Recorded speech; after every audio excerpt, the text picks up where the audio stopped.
How are we all doing on this fine Tuesday night?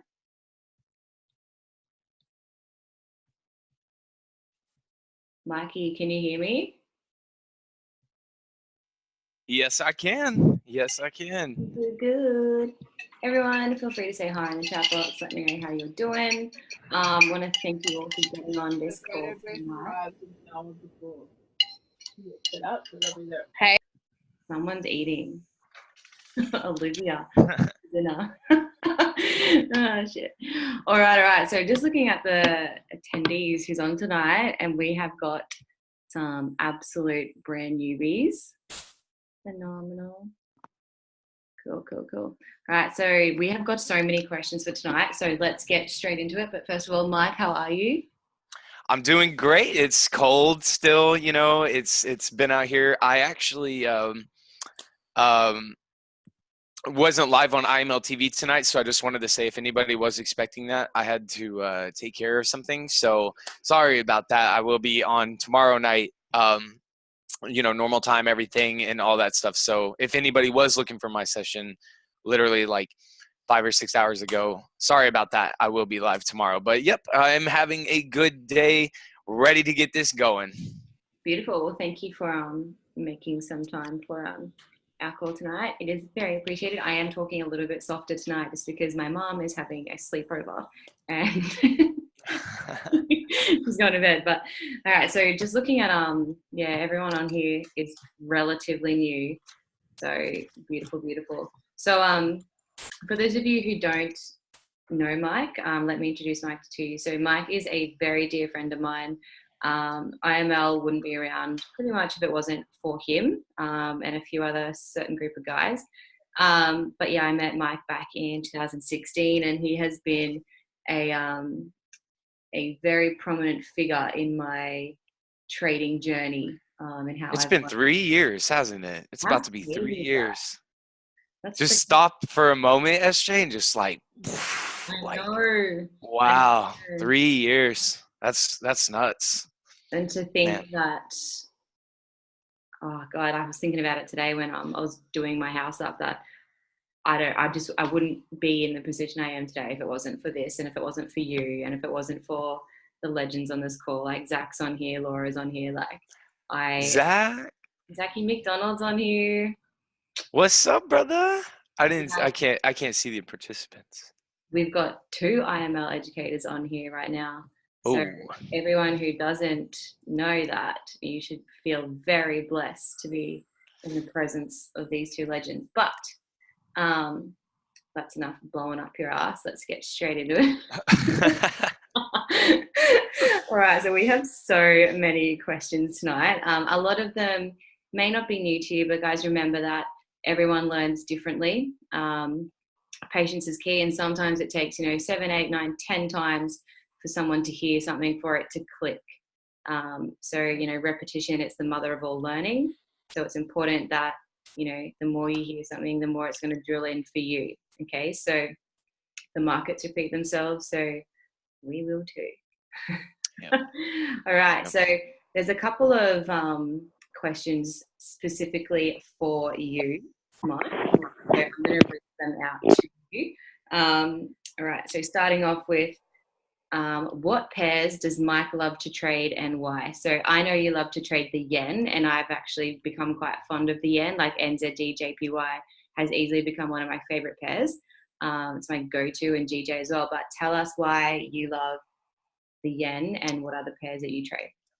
I trade 3 pairs, AJ, UJ, and AU. It's the Aussie, the dollar, and the yen. But really, if I was going to answer it just with 100%, like literally the reason why, it's because I started on USD JPY all the way back to, I'm pretty sure almost every single trading mentor I've ever had ever, all of them, every single one of them, I think, pretty sure, if I'm not thinking of one, then uh my bad on that, but all of them traded UJ. So I naturally inherited UJ, and it's also like one of the most popular pairs. It's not a surprise that people trade UJ. And then AUD USD started, I don't really truly know when I started trading AUD USD. It was in the start. It was in 2016, but what got me to that pair, I think it was, what was it? I think it was just another dollar pair that we happened to look at. But to give you more of the actual technical answer now, oh, and then AJ just came as a byproduct of AUD USD and USD JPY, by the way. But the actual better answer for that would be is just because I like the way they move versus other pairs like gold or GJ or UCAD or dollar peso. There's a lot of different other pairs that definitely have higher volumes of pips that move on an average daily basis. And there's plenty of scales and charts and stuff that you can see to give you the number of like the average daily pip amount of movements per pair. And obviously the higher, the more pips that something would move, you either have to be naturally a bit more of an aggressive person, somebody that is willing to take more risk than others, because naturally, if you're going to trade something like GJ, for example, or EU, there's a lot of pip movements that can happen like that versus USD JPY that I trade, and that does not have just the sheer amount of volume. Doesn't mean that there's no opportunities to have on a slower moving pair. It just moves slower. So to me, the language is easier to read. So Beautiful, beautiful. What sessions do you love to trade and why? London, what was I write the questions down too. What was your, and then session times? My session times are really simple. It's London and New York, and the honest reason for that, well, a couple, is because most of the volume is traded during the London and the New York session. I don't have the specific hours. SJ, do you know when does London start for you? All the way 14 hours later till New York ends. I don't know whatever it is, but that particular time period is where I like to trade because I have traded outside of that time period many times enough times. So this would be the Sydney and the Tokyo session. So this would actually be like, I guess in the day part of your day out there for Sydney and Tokyo. There's just what is considered average less pip movement versus London and New York, which are the biggest stock exchanges on planet Earth, which generally have the most volume and liquidity. So I personally trade during that time because I think it's the best. Stop. Excuse me, John. I'll just get you to mute yourself. There we go. Hey, it's all good. You can, SJ, there's like you can mute everybody, and then you can give them the power to unmute themselves. I just found it in the participants. Yeah, in participants, yeah. All right. So what are his confirmations that allow him to be comfortable to set and forget? So this is a two-part question. How long does he trial a set of confirmations before switching up if he feels it's not working? So this will obviously relate to when you're first starting out to, obviously you found your strategy and your style. Repeat the last half of the first question again. What confirmations do I use to? Yeah. What are the confirmations that allow you to be comfortable to set and forget your trades? Set and forget. Yeah, that's what I was. Okay, so I'll answer that first. And honestly, where that answer genuinely comes from. So for everybody that doesn't know me, the new ones, and anybody that's going to potentially watch this, I've been trading for a couple of years now. To give you just a little bit of background on what the trade house was essentially just floor walls where we could have an environment of people, anywhere from 20, 21, 22, 23, 24, all the way up to 35 or even whatever, to have a culture and an environment that wasn't, about alcohol. There wasn't just like partying going on. There was none of that kind of stuff. It was actually a learning environment, almost like a low key kind of school, if you will, that people were just almost coming over there all of the time to just be a part of this culture and being part of this environment. And there's a couple of things that I've learned through that, because I am one of the proprietors of this brand called the Trade House. And what I've had the pleasure of seeing is all of these different people that have been over to my house and traded in front of me, essentially being guinea pigs, if you will, right? And so I've had the pleasure of seeing a lot of things, a lot of physical trading, not just, again, including my own, but we would have 80 people in my house at one time, all trading. Everybody's trading. They're looking at this. They're over here looking at this. They're over there talking about that. They're over there doing that. There was always just so much happening, right? And so the reason why I bring all that up is because that kind of falls back into the world of, what you're asking, but also, you know, hopefully giving you guys a little bit of light on where I'm coming from as well, for the ones that, of course, don't know me. And the thing about confirmations and what I've come to really grab out of this entire thing was that I had to realize that throughout life, there was never confirmations that I personally was using, right? So then when you have this, particular, this mindset that you're needing to develop for trading, this isn't something that you naturally have while you're trading, or I'm sorry, before you even started trading, growing up throughout life, right? To then get pulled into this world where you need confirmations from yourself to be able to identify. I realized in that my emotional being, the emotional me, the greedy me, the sad me, the angry me, all of that kind of stuff bleeds through on, a lot of different things that I allowed it to happen on. My best confirmations, to finally get to your question now, is, I guess for the title of that question, or that title of my answer, would be the removal of emotions and more about numbers, and allowing numbers to actually be the thing that allow you to either enter or exit out of the market versus what you feel is happening. Because you're always going to have that feeling of these confirmations of what you are looking for in the market based off what you are learning right now, either on IML TV or the Academy, or all of those things, that it almost creates this, contradiction. But I love numbers. My answer to your question is numbers. Now, this would be like an hour long answer if I'm being honest here.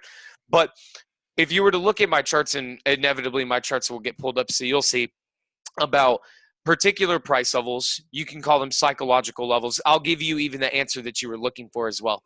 They're known as psychological levels, or quarter levels, if you will, but AKA, something to the same degree as support and resistance. It's not support and resistance, but it's something that kind of serves the same function. Also, timing. Timing is, just like from the question before, I trade specific times because I have not traded at specific times enough to know that causes me losses, just because of me not managing myself well enough and developing myself well enough to be able to allow the numbers to control how I'm trading.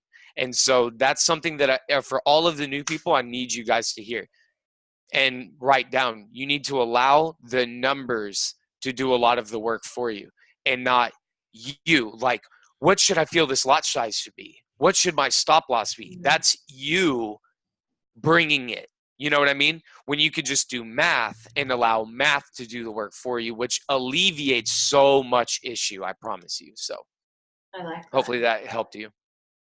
Okay, next question is, this is actually a really good one. How many unsuccessful trades tells you that you have to switch something up or your strategy? Since we focus on the next, 100 to 1,000 trades, so to speak, how many unsuccessful trades do you go through with learning a strategy to realize that this isn't it? That's a really good question. How many Unsuccessful trades, do you have the stop loss in order to change what happens? It is a good question. It's very good. I'm sorry, I'm writing it down super fast for just notes. What happens, or how many losses do I have to incur? I think the answer would be the type of losses that I'm incurring. If I'm massively losing a lot, like to kind of again contrast it back to prior experience, there was times where you can do what is known as blowing your account, right? Losing 100% of the money you put up and any profits that you may have gotten, of course, prior to this one particular loss. Catastrophic losses or blown accounts and stuff like that require immediate change, in my opinion. If you are losing more than 20% of your account and one bit of opportunity, you need to stop trading because there's something going on that will ultimately negate whatever type of results you get in your trading. That will mitigate all of the wins and all of this work that you've been doing over one catastrophic loss, because that's something that is possible, that is, something that can easily happen. But if I'm working on my theory and I'm using my trading plan and I'm using what I know I'm supposed to be using, and this has personally happened, like I was trying to think of maybe one thing in particular that I kind of shifted off of, and I guess maybe we could talk about the yen. Not the yen, the pound. I used to trade the pound. I used to trade GJ, GBP, USD, and be involved with the Great Britain pound, for example. And this is before Brexit. This is before any of the stuff that's going on with Great Britain right now. It was still volatile back then, without a doubt, but definitely not like what it is now. But anyways, there was a time when I was also trading the Great Britain pound, but I was consistently losing. And it didn't really matter at what time I was trading it or, what my stop loss was being and any other type of factor. When it became relevant, and it wasn't a specific number, like how many unsuccessful trades, it was finally of me being ignorant to that information that I was literally consistently just losing on the pound over and over and over and over. And then there was a point where I realized I don't win trading the pound. I just don't.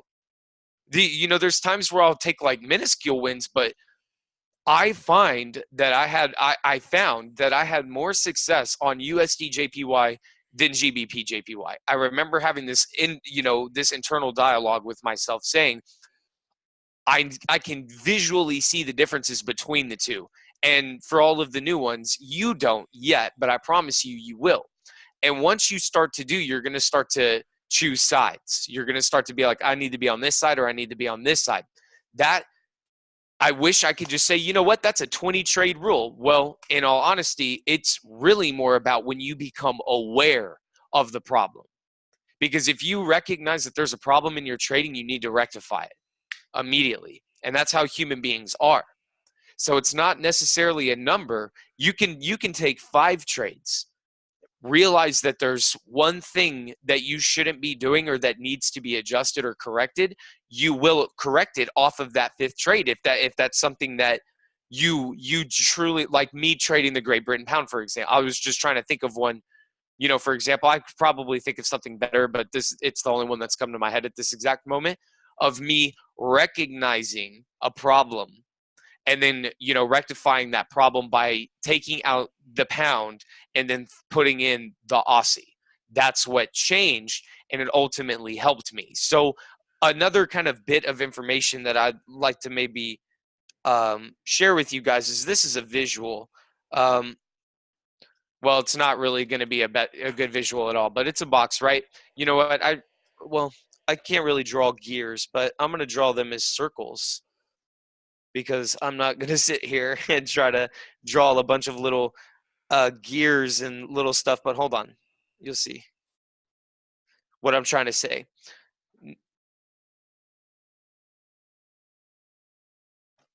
When you're looking at it like a machine, right?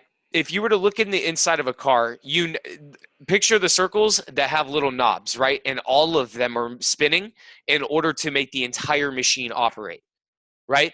And if one of them comes out, that the whole machine stops working. Because if this one crucial piece isn't there, then nothing will spin, nothing will rotate right here. So none of this is going to work, right? That's how I'm kind of wanting you to visualize, like putting your trading on a wall, and they're just little cogs in this wheel of a machines, in this entire machine that are working.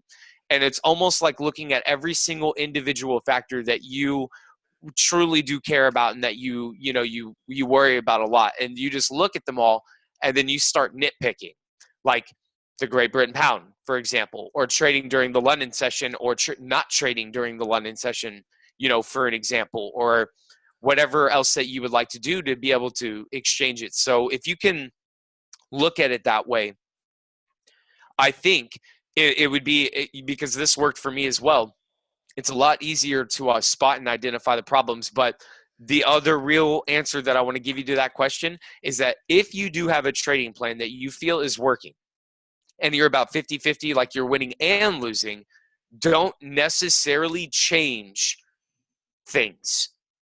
There could be other problems. It could be nothing to do with your trading plan, and it could be you and the confirmations and things that you're looking for. So make sure that you are, paying attention to the wall, but don't forget the observer as well, and the problems that the observer brings to the equation. So I think that's so interesting, because when Laura and I used to live together, whenever we were like using this is when we were like using indicators back in the day. We don't use them, but back when it was like RSI and stuff like that, and we were really late night scalping in the New York session, we would be doing like AJ and UJ, and we would be really working out on the overbuys and oversells. And no matter what, we would be like, yeah, this is so oversold. We would go in and it would just keep going that same direction, no matter what. Like everything was telling us that it was, if it was an overbuy, obviously it was going to go down for a sell, but it didn't. It went to the fucking moon, and we got rolled every single time. And it's so yeah, I just stopped trading those two because of that. And she recognized you. She finally was just like, it's like, how many times you have to get slapped in the face in order to realize you're getting slapped in the face? Yeah. It's really like that. It really, really is. Absolutely. All right. So next question. So this is a interesting one. So given it's not your style, but we do have educators on this. So thoughts on harmonics, scans, and pitchfork strategy, combining the two together. So obviously this is more Chance and Sam, Steve Gregor style. But yeah, go ahead and I can answer it. Yeah. I personally know Chance and Sam. Yeah. And Chance and Sam are actually students of mine as well. They've been in IML literally as long as I have, since the beginning. And Chance, and I don't really have the best relationship with Steve Gregor. I know him and everything. We've had conversations, but I can definitely speak from like Chance and Sam and people that focus on this kind of stuff, that really do, apply to these strategies. Harmonics are always something that you can build a foundation of trading off of, because harmonics are a wonderful thing, because harmonics are in every single aspect of life. But then when you apply something like pitchforks, then you are adding, more of an like a merging of two different complete styles of trading. Because pitchfork trading is, if you don't know what a pitchfork is, you know what a pitchfork is, I'm sure. But in the world of trading, it's almost like literally putting a pitchfork on the chart, and then the lines cascade out, and then, the price action plays off of these pitchfork lines, if you will. And what I like to, understand about them is, and to also be clear as well, I don't use that trading style. So it's a trading style that I, generally don't use at all. But needless to say, I have been in the room with people who have traded, specifically with that trading style, and have been very successful. And I personally have taken a lot of notes, mental notes, and even physical notes from people that, trade completely differently than I do. So I guess the question was, what do I think about it? And you can correct me if I'm wrong on that, but my real thing with any methodology, you could have taken out harmonics and pitchforks and put XYZ, whatever trading method that you want, to put in that exact sentence that you said. That the fact that you can call a trading style a method constitutes the fact that it works, because you don't turn left to turn right. You know what I mean? Because that's not a method of, turning right is to just literally, go 100% against what you're trying to do, right? And the reason for that is because that's not a methodology that works. So when you hear something like the pitchfork, harmonic trading strategy, or the London breakout trading strategy, or market maker method, or quarter theory, or anything that you want to bring up, the method works. That's not where the issue is, because it wouldn't be a method if it didn't work. If does that make sense? That it has to have some type of track record that comes behind it in order for people to even claim that this is a really good method because of, and then they would refer back to anything that happened in the past, right? This experience that they could call back from. I agree with any trading strategy that that people see fit. There's nothing wrong. If this is the question that you're asking, there is nothing wrong with pitchforks and harmonics. There's not. It's the pitchforks are drawing tools like Fibonacci. Fibonacci is a wonderful tool that you can utilize in the Forex market. It absolutely is. But also, Fibonacci is a whole other massive 2-hour, subject that we could talk about as well. But it's amazing how it does get applied. But even for, me and you draw the Fibonacci's onto the chart. You draw the pitchforks onto the chart. So the discrepancy of it being viable or not falls on the person, not the method, not the tool. You don't blame the tool for the problem. So if you find interest in the pitchfork method and what Steve Greger is a wonderful trader. He really, really is. There's no doubt about it. There is an all-star team, in my opinion, for the iMarkets Live corporate trading staff, because we've had people that have been trading for a very, very, very long time, and collectively this amount of experience that we have is it's massive. It's crazy. It's unprecedented right now versus anything else. But the point is that there's so much that we've had conversations about and all that, and kind of gotten me to that point of another reason why you kind of hear me trade as well. I have a theory as well, guys. Just because I don't use harmonics and pitchforks, I use quarter theory. Steve Greger can come to me and, with that same kind of, ideology about me using quarter theory and then me looking at pitchforks. He, uses pitchforks and then he looks at quarter theory. You know what I mean? So really make sure that whatever it is that, whatever trading method that you decide to utilize, just make sure that you are using it as properly as you can versus blaming that. Because that's the last thing that I'll say about this, is because I can assure you, I've tried this, I've tried this, I've tried this, I've tried this, blame this, blame this. This mentor's not good. This broker sucks. This pair sucks. This trading time sucks. This, trading style sucks. I've tried, you name it. I tried everything else but the actual issue. So remember that. Powerful, powerful, powerful. All right, the next one we've got is, okay, so over what time frame would you usually draw support and resistance lines, and what is key criteria governing the levels for you? So I know for me, just this ties in with a time frame question that we got as well. I know for me, I always start at the weekly chart. I draw in my long-term levels there. The weekly chart for me is what I consider to be a really good starting place to draw in your support and resistance levels, simply because it provides you with a really clear view of the most significant long-term key levels that you need to have on your charts. So after I've done my weekly, drawn in my key long-term levels on a weekly chart, I then drop it down to my favorite, what I consider, my opinion, the most important time frame, the daily. And when you get to the daily, you're obviously looking for any, obvious key levels that weren't clearly visible on the weekly chart that you may have overlooked. And then obviously with the 4 hour, the 1 hour charts are going to be mostly like for me, for like, review purposes. But most of the time I personally focus on the daily chart. And as I look at the 4 hour and the 1 hour time frames, rarely do I find myself, believing I need to draw in anything else on those intraday charts. But what do you have to say about that, Mike? She's also, what SJ likes to do is definitely swing a lot more. So you'll even hear that in her answer, the daily, the 4 hour, and the weekly. Yeah. For me, when I start to identify everything, it starts from the monthly and I just work down. But I kind of answered it a little while ago as well. My quarter theory that I'm talking about here, and this word that keeps coming up for the ones that don't understand what that means, there is fundamental principles that draw these specific lines for me. And to keep it literally in the most nutshellish answer I possibly can, it is not based off, again, what I, Mike, personally think is a good level in the market. It's a grid.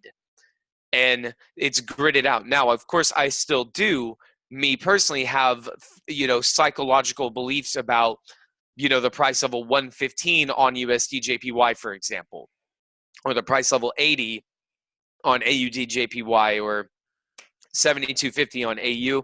There's specific levels and prices in the markets that do have a higher sense of value to me personally, just because of history and all of that stuff. But then there's also mathematical principles that I make sure that I employ into the markets to make sure that I'm drawing these key levels, that the way that I should. Psychological levels, if you will, the supply and demand zones, all of that kind of stuff literally is falling under the same category. It's just slightly displayed a little bit differently, if you will.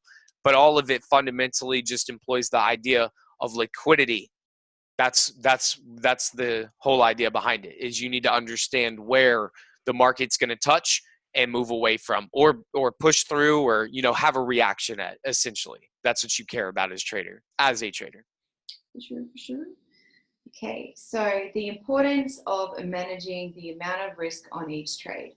So Mike has a very good way of explaining the risks of trading. So I'll let you do this one again. Managing the risk on So this obviously ties in with, like, some traders do obviously per trade or general account size. You said the importance too. Why don't we just not talk about the importance, and let's just think about the alternative. What if you don't manage the risk on each trade? What will happen due to a universal law of life called averages? One way or the other, the averages will catch you. It's just how everything is. It's a universal law of averages, whether you're talking about this or that. If you're not putting the importance of risk management onto a trade, how about the trade that you have no risk management on?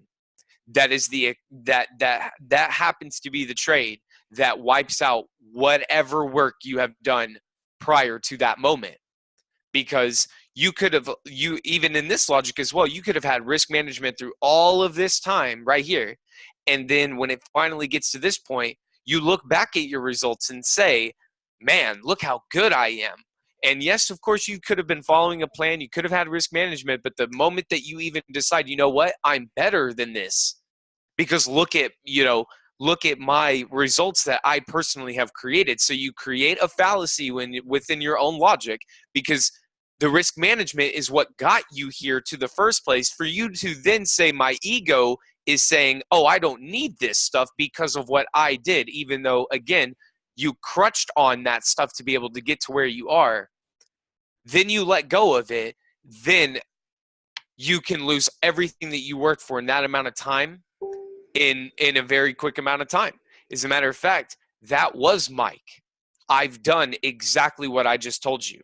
I did have my risk management, but then there was a time where my ego literally consumed me, not in like an evil, bad way, but it was just something that was so sudden and so low key, if you will, that I allowed myself to disregard everything that I have been working on because of me, because I was so good, and look at all of my results. Well, that night I blew that account. After, you don't want to think about it this way too. I spent 2 months and 3 weeks on that account. So just stop for a moment and say, what if the last 2 months and 3 weeks of time that you have been trading go away like that? So now you tell me what's the importance of risk management. Because if you don't employ it on a daily basis, you allow this to happen. But even more, what's even worse than that is that if you're not applying risk management right now, you're and winning, this is the worst type of trading in my eyes, is when you're trading without management over yourself and winning. Because when that happens, you're reinforcing the belief that you know what you're doing when you're not, when you really don't, and all you're doing is setting yourself up for a bigger and deeper loss later, which is exactly what I did. I created this whole fallacy in my life pretty much. And then when I finally got smacked down, I stopped trading after that 2 months and 3 week time period. And this happened in December of 2017. And I remember, I'll never forget it. It was during the holidays, and I just wasn't trading at that, at that particular given time, because I was in like kind of a hiatus. I had to figure out what happened. I had to figure out where my problem and my issue was. So don't do what I did and go down the road 2 months to then learn this problem. Learn it now. Don't let it happen now, so you can, save yourself a lot of time. Just saying. Love it, love it. This one is for me. And why do you put so much emphasis on higher time frames? Okay. So, okay. Let me just check everyone's on mute. Oh, was that you coughing, Mark? Oh yeah, I'm sorry, that was me. Like, someone's unmuted. Okay, so the reason I really like higher time frames is because I think it's especially as a new trader, we trade too much. Okay, and the reason we trade too much is primarily because we just become so obsessed. Okay, and especially when trading lower time frame charts. I mean, the reason I got into swing trading was because of the lifestyle I needed and required to be, looking after my mum, etc. It didn't allow me to day trade or anything like that. So swing trading for me that was the primary reason why. And then I just obviously became more educated as to why I like it. But I consider any time frame under 1 hour to be obviously a lower time frame. So most beginning and I'm going to say unsuccessful here, traders simply put way too much emphasis on analyzing the lower time frames. So I personally experienced that when I was interacting with the market too much, I was getting really confused, I was getting frustrated, I was frazzled. And humans, we have a natural tendency to see patterns or find other reasons to trade when there really isn't a reason to trade. And that's what I was finding on the lower time frame. So we like to believe that there are more things there based on feeling and emotion than logic and reality. Okay, so in trading, obviously these tendencies can be really, really destructive. And I personally think it's a big reason why a lot of new traders lose money.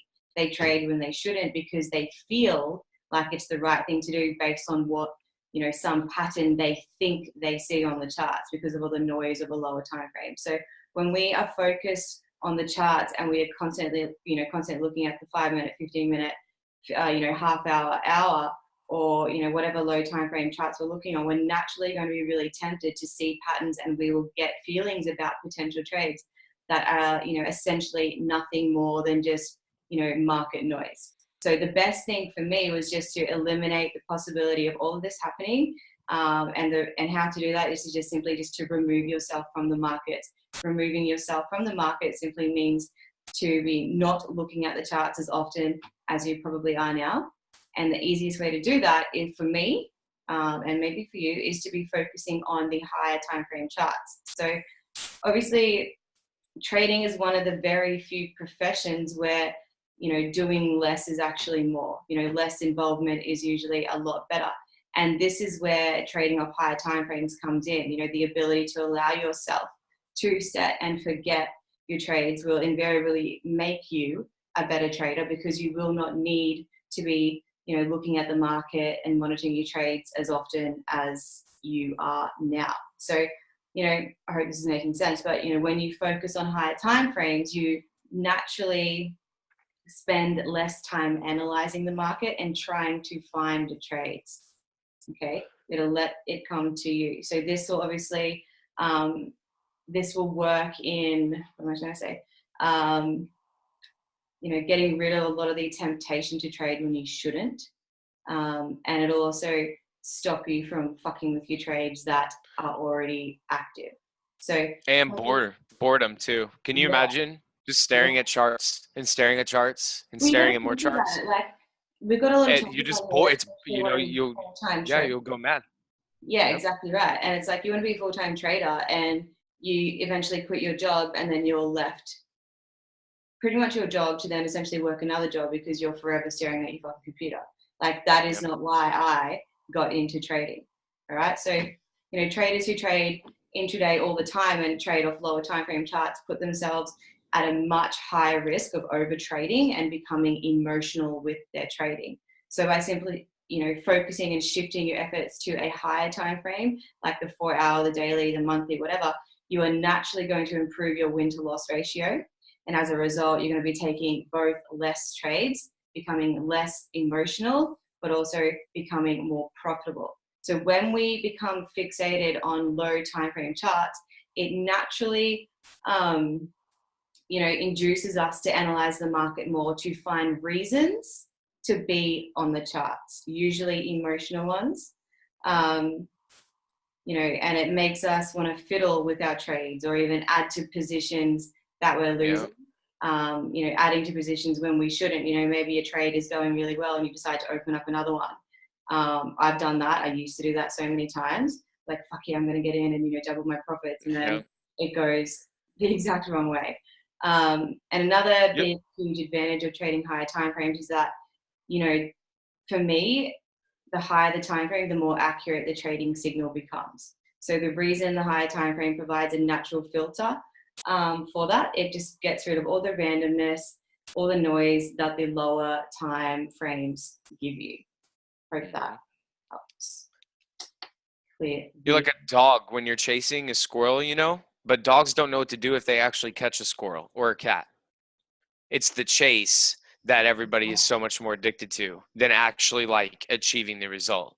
You know what I mean? So adding positions, bored, you're just like, you're just losing it. It's that whole contradiction. Yeah. Very well said. You gotta remember why you want to trade and why you want to be a full-time trader. Like, if you love being on the charts all day, every day, then so be it. The lower time frames may suit you. But I know for me, time freedom, financial freedom is why I got into this. So for me to be, not only that, but like the lower time frames gives me fucking anxiety. Like, I don't like the feeling that gives me. And since I've switched over and really focused on the higher time frames, I literally most of the time look at every 8th candle. Like, that's it. That's basically what I'm doing. We've got a few questions on that. What's the lowest time frame will Mike or yourself go to? Like, obviously if I'm like charting up, it'll be the 4 hour. What's this? The swing trading has got my attention. Okay, Mike, what's the lowest time frame you go to when you do your markups? Oh, markups. Usually the hour. I mean, I spend most of my time personally on the hourly, but if I was like in actual entry positions, I'll get down to the 5 minute. Yep. Perfect. That's what Jenna, who's asking a shit ton of questions, does as well. Very good. How do you apply this when you were trying to learn the basics, starting as a day trader too? Don't worry about swing trading right now. So I think, look, when it comes to beginning, when you first start learning, the only, in my opinion, Mike, interrupt me if you think I'm wrong, the things you need to be focusing on is trend line, support and resistance. Okay, that's it. If you can't look at a naked chart and identify key levels of support and resistance, draw a trend line.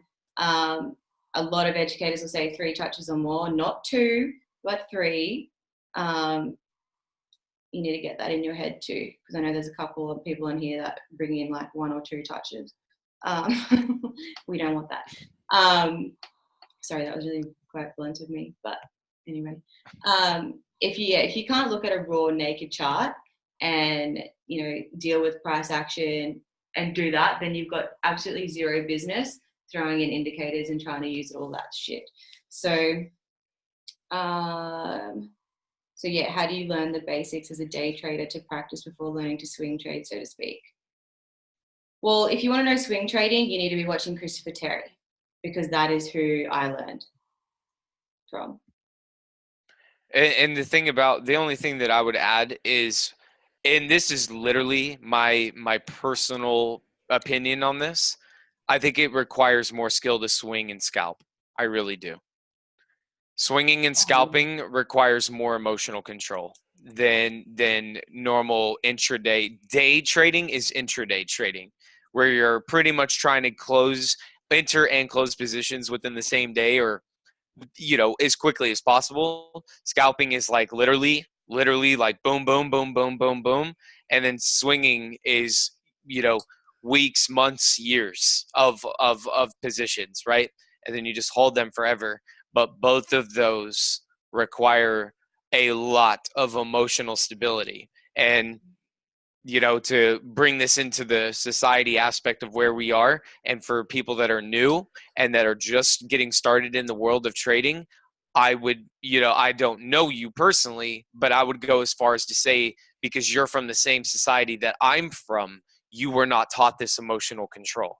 So therefore, you're going to naturally exhibit problems that the 90% of people that get started trading will exhibit, which is impatience, greed, anxiety, all of the different things that the market produces to you.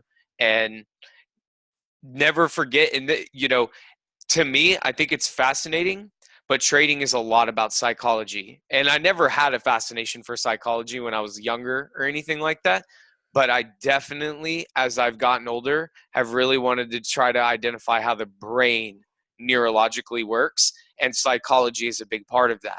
Understanding, literally super off tangent topic right here.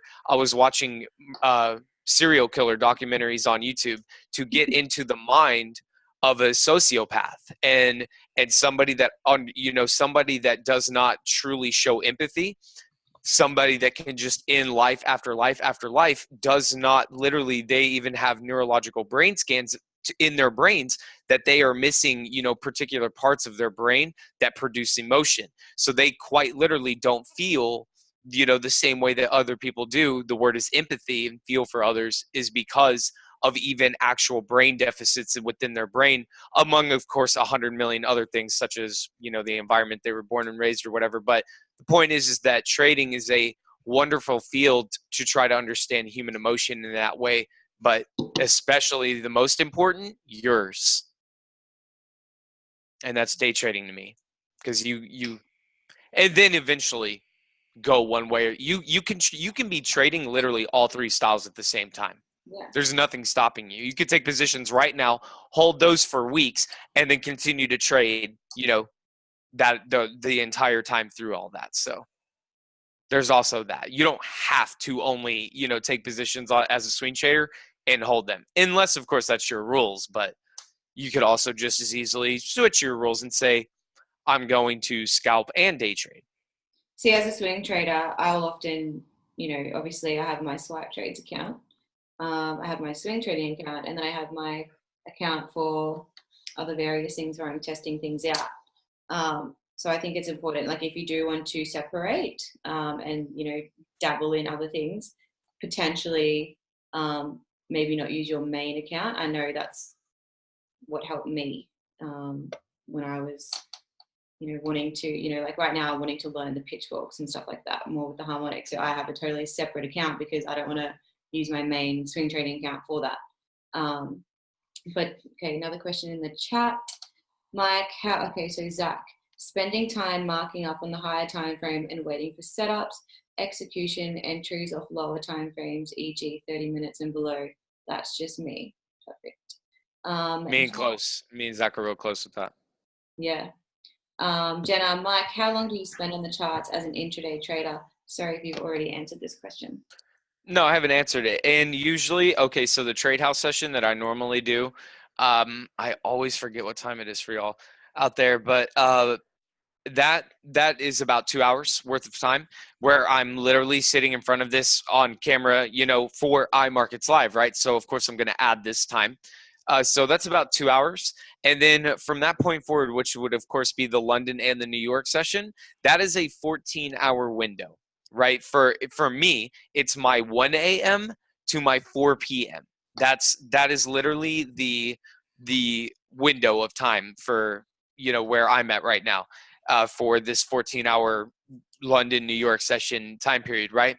But throughout that time, I usually won't be up for the entire 14 hours. I definitely won't. I never am. And well, there's times I have been, but most of the time I'm not.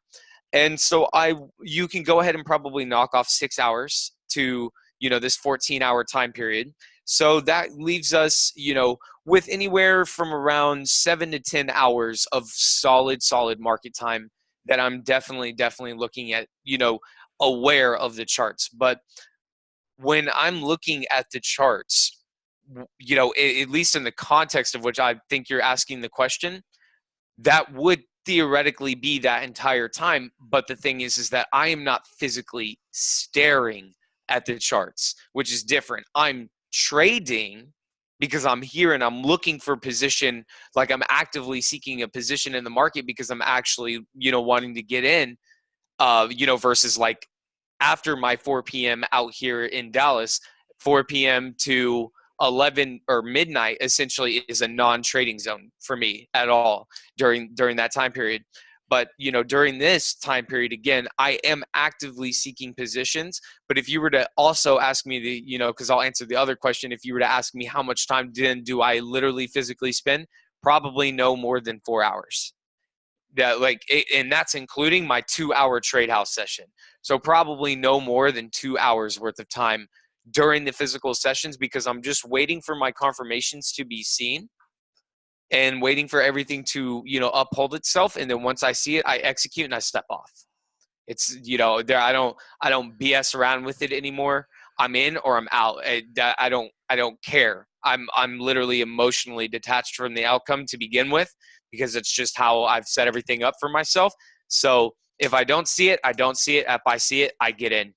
There, I just don't hesitate during that. But yeah, anywhere from I'd say, um, anywhere from like 3 to 5 hours of actual, literally my eyes are looking at a chart. I have 3 monitors right here, for my actual desktop computer. And so this one is the one that I'll normally be looking at. These two right here, I'll have, either YouTube up for music and a chart is there.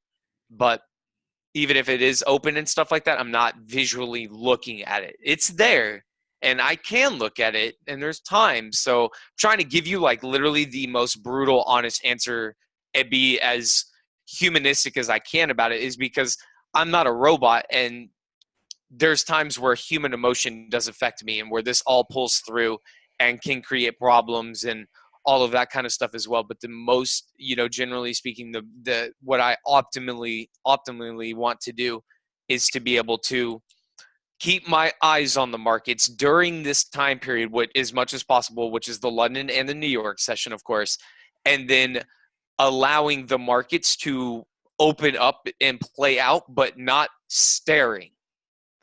So you see what I'm saying? It's kind of weird, like watching the markets, but not watching the markets. Mhm. I don't know. I'm trying to think of like a better way of answering that, I guess. It's kind of hard, but that's what I'm trying to say is that I'm aware, but I'm not babysitting. For sure. For sure. For sure. All right. We've got a fair bit to get through. So I'm just running through some key ones that we haven't gone over, but this one is a standout one that I know a lot of people have asked in roundabout ways. How do you time trade entries around market opening times? For us here in Australia, say we've charted up before US opening, but due to market opening in an hour or so, volatility might move price up or down before stabilizing. I'm sorry. Okay, so repeat the first part of it. Because I heard all of the back half, but where was the question in that? How do you time trade entries around market opening times?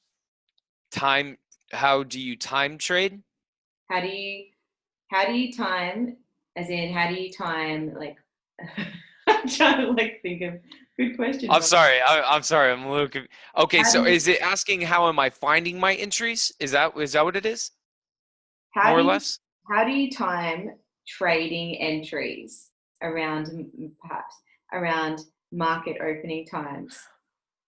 Okay, I think I understand the question. I think. And what my answer to that would be, well, don't use New York because London is prior to New York. So let's actually take the question to, let's say, London, where there is not a good session, if you will, prior to that time, because in Yeah. that question, New York has London, and I will trade London. So that one's different. But again, to pull it away from that and go further,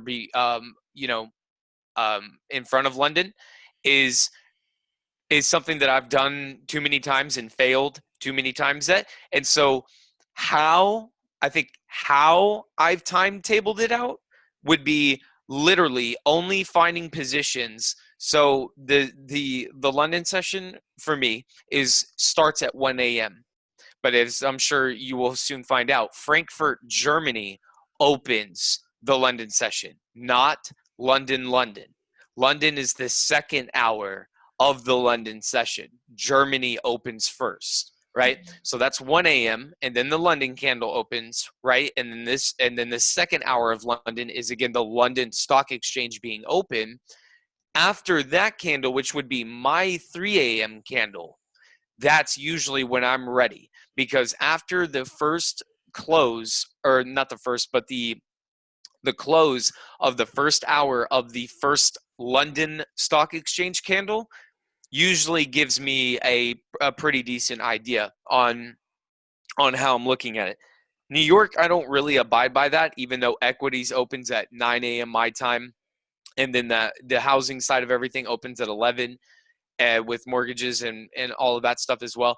So there's different time periods even within the New York session that we could have this question. If we were to get into equities and all of these other things that aren't really relevant in this moment, but it still kind of relates to this question of what you're asking of getting into trades, or at least the way I'm hearing the question is that you're talking about getting into trades at a specific time versus getting in at these other times. And so what I've of course realized throughout all of that is that that is one of the reasons why one of the biggest things that I do about trading is I cut out certain times.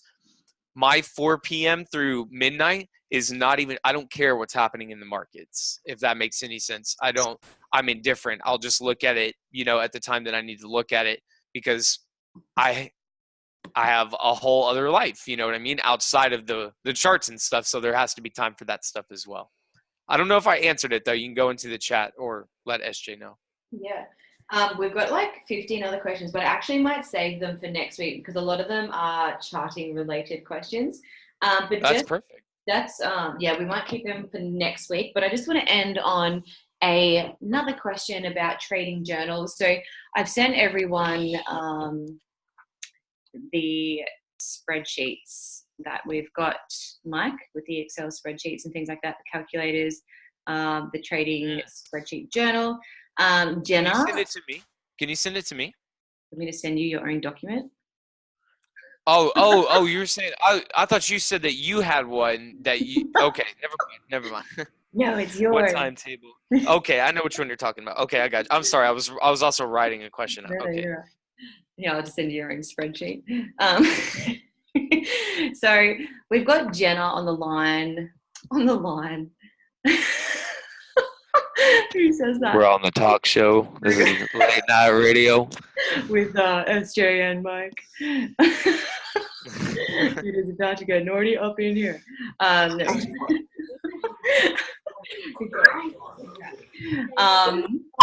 Let me just mute Ripple. Okay, so there are so many ways you can whatever, journal your trades. I have done so many posts on these on my Facebook. So if you don't know me and you're on this call, head over to my Facebook and have a quick little finger scroll, and you will see a shit ton of posts about trading plans and why I emphasize them so much. Jenna, who's on the call tonight, she likes to write herself a story. And I really love her stories. They're so thorough. Mike, I'm actually going to send you a little example Story of, time? yeah, of Jenna's stories. Ooh, It'll be your I bed would night, love that. it'll be your bed night reading material, and you are gonna late night reading.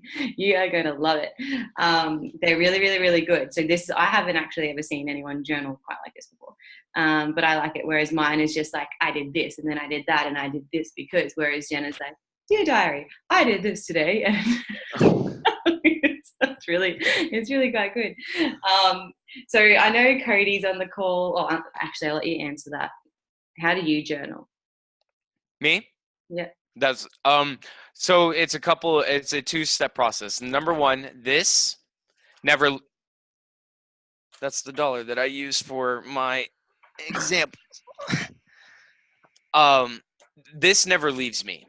Not this dollar. Well, this dollar is I use to show why money's a joke. But this is a part of the journal, and there's a lot of stuff that goes into this that, I mean, you're not even going to be able to read. I have chicken scratch handwriting, but still, even rules, things that I've learned, notes that I've taken, and stuff kind of get put in here sometimes as well. So I do have the physical side because I do believe in the neuroplasticity of writing things down, kinesthetically writing things down. There's a whole neurological thing about that. But also, every single day that I go live on iMarkets Live TV, I journal every day, every single day, and everybody watches it. And I even give access to that to everybody on a daily basis as well. So on my TradingView and on my personal account on TradingView, just another reason why TradingView is so much better than anything else is because it's web-based, right? So it gives you time, or it has the opportunity in the space to be able for you to screenshot whatever it is that you're looking at on the screen, and then be able to type up your notes on what it is that you were talking about. So literally, instead of me saying dear diary part, I literally just respond to TradingView every single day, and every single day I type to TradingView. I mean, every single day there's always an analysis that I write up. Prior to me publishing this analysis. But another thing that I intricately do with it is that if you were to go back and look at any of my TradingView entries, you'll also notice that I will discuss the movements that happened over the last 24 hours from the last entry.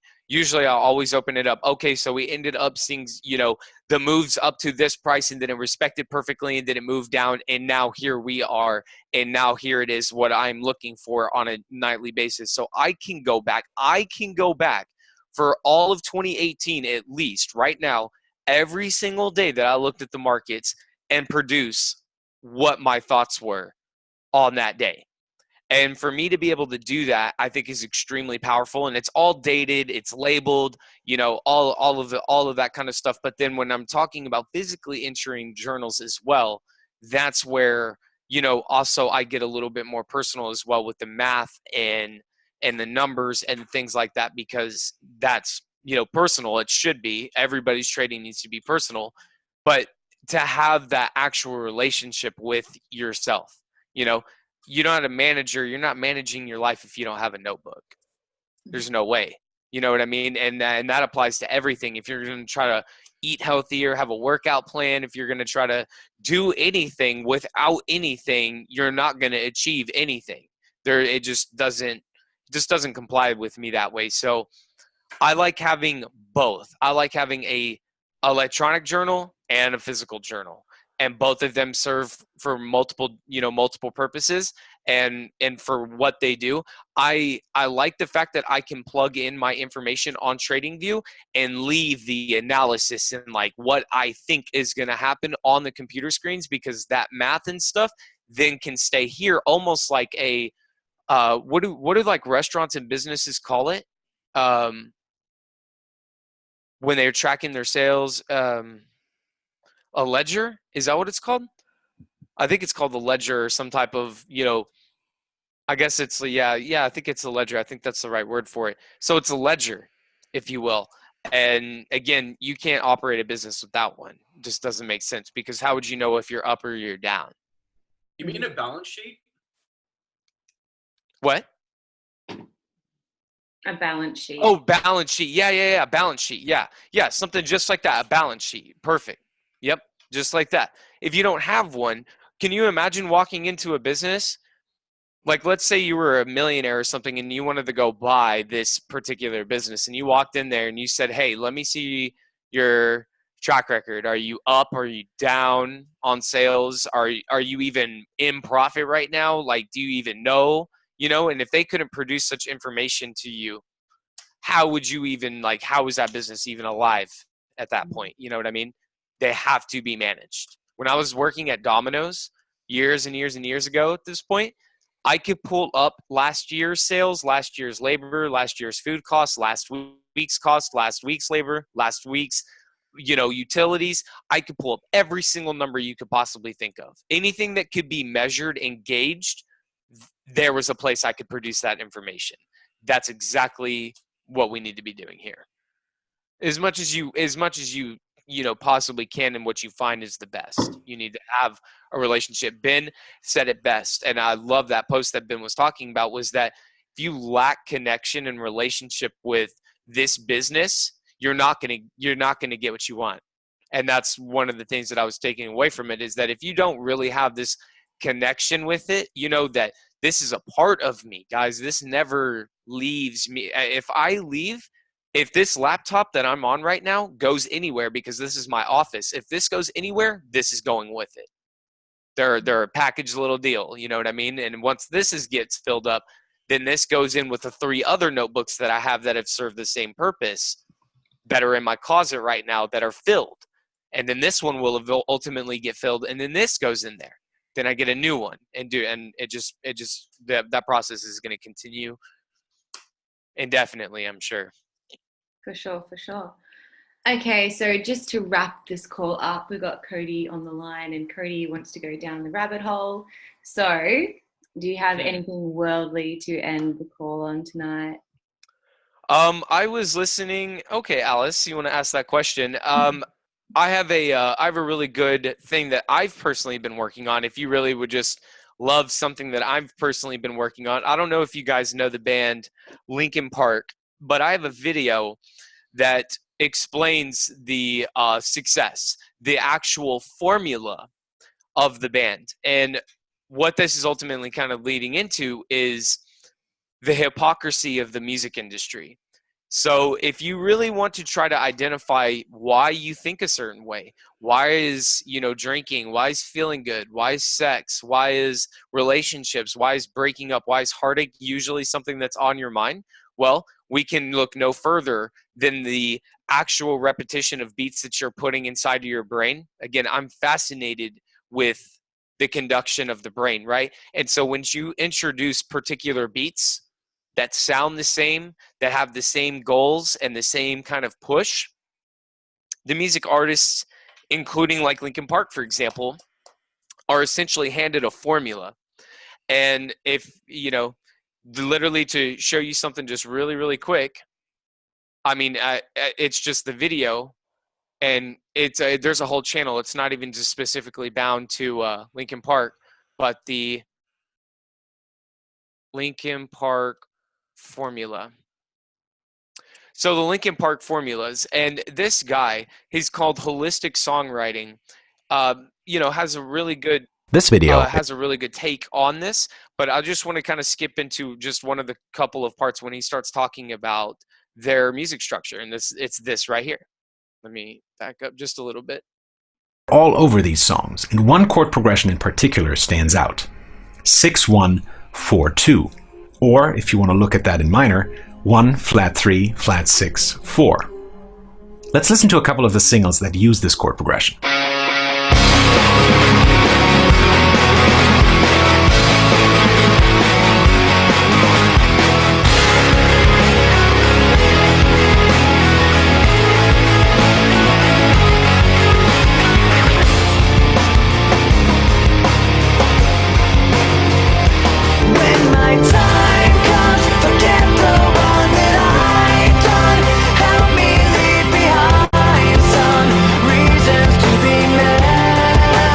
doesn't stop there. And If we pull I'll just pretty much stop there, because if that takes your interest enough, 6142. 6142 is how they've gotten into your brain. Do you really think it's a surprise that Madonna, Britney Spears, Celine Dion, Rihanna, Katy Perry, all of them sound the same and talk about the same things and have the same beats? Not only do they have the same labels, the same people that provide them all of their money, they quite literally apply them a formula. That's why Linkin Park, I've listened, I'm a generation, I'm out of this generation, and that's one of the things that I never caught. And I've been listening to Linkin Park my entire life. 6142. And then if you're going to put those into the minors and the majors, now you can understand this formula. They figured it out. And he goes on later in the video to say, with the exception of 4, every single hit song Linkin Park's ever done follows that formula. And so the idea, and he's not going this way with this video at all. You, as the individual of who I'm talking to, need to be able to recognize that they understand this and can perpetuate particular logic and perpetuate, like, I want to think about this in particular because it serves a higher purpose. Jay-Z, Katy Perry, Justin Bieber, Selena Gomez, all of the top 100, they're just performers. They're not artists. Their music is supplied to them quite literally. If y'all know who Sia is, for example, SIA. Can we call them puppets, not performers? Literally. What? Can we call them puppets, not performers? Yeah, they're puppets, essentially, because the song Work, right? Everybody knows the song Work by Rihanna. Work, work, work. That song wasn't even hers. That song was written for Britney. And Britney didn't want it, so they gave it to Rihanna. And that just goes to tell you that it's just production that's given to them that says, here, go out there and perform that music. But go to a sinister, more like evil side of that idea, and what else could they be doing? If you understand the chakra systems in our body, you know that the sexual chakra, the baseline primal survival instinct, the red one, is literally, in our pelvic area where our sexual reproductives are, reproductive organs are, there, by the way. But if you can be kept there, you're never going to get to the third eye. You're never going to allow these chakra systems to unfold. They understand that, because if they can keep you on feeling good and sex and relationships and love and violence and, me against the world kind of belief systems, we'll never get to where we need to be. So Linkin Park formula, and go look up some, music is I'm a drummer and a singer, by the way. That's the reason why, but that's usually where my interest takes me. And I just discovered that YouTube channel literally like 4 days ago, and really started to dive into it. He goes into Nirvana, he goes into Disturbed, he talks about Katy Perry, he talks about actual vocals and sound progressions and chord progressions for any of you guys who might be musicians. But still, there's a lot of deeper intrinsic value that you can gain out of that. But you tell me, what music do you listen to on a daily basis, and how is it affecting your brain? Think about that. Perfect. So we will continue our rabbit hole next Tuesday night at 9 p.m. We've got already so many questions for next week. So if you all have any more, thank you so much for those who did send their questions in. I really enjoyed tonight's call. Me too. It's a goodie. They're getting better. Hopefully everybody that's new, this isn't meant to waste your time and send you in around the ringer. Not for me. And I know it's not for SJ and anybody else. This is a genuine call for you every day. When we do these together, that you have to be pushing past these boundaries. And if you're new, you're just getting started. And I assure you, there will be walls that you will meet, but this time you have a community of people with you. So you got us 100%. Absolutely. Like I said, Mike doesn't have to do this. He gets paid by IML, by the company that you all learn from, to be an educator. And Mike just gives up his time for us because he's a legend. So yeah, we really appreciate your time, and really appreciate everyone who has gotten on this call. I do appreciate your time as well. All of y'all. I say the same thing. What good is the information if it lives and dies with me? Absolutely right. It's counterproductive to everything. So really, in all honesty, thank you for wanting out. I'm not kidding. For sure, for sure. We've actually got one of my oldest long lost friends on here tonight, Ruben, who's like back in like Mackay days when I was very, very, very young. Ruben, it's his actual first night. He's not in IML yet. Wow. No, it was pretty well his like one of his first couple of exposures, but he was actually going to learn from a broker. And if Johnny Benson is on this call, I'm pretty sure Johnny Benson can easily vouch for him to not do that. He learned the hard way doing that. So yeah, like Ruben, I'm sure you've learned a lot on this call. So I do appreciate you for getting on. He's down in Melbourne too. So I'm looking forward to catching up with you and talking more about this. But Ruben, just because you're not in this is the first time you're being exposed to the type of people that, you know, you will be surrounding yourself with and learning from. Like, this is your community. This is your family. We're here to help you. That goes for anyone who's on this call, new, old, a year in, 10 days in, a week in. These calls are for you. We're to help you. But yeah, so anyway, everyone, let's get off this call. It's getting late. Thank you again so much for your time, Mike. And next Tuesday, it's going to be a cracker. So be free next Tuesday. You're going to want to be on this call, same time next Tuesday. Yep. I will see you guys soon. Thank you, guys. Thanks, Mike. Love y'all. I'll see y'all later. See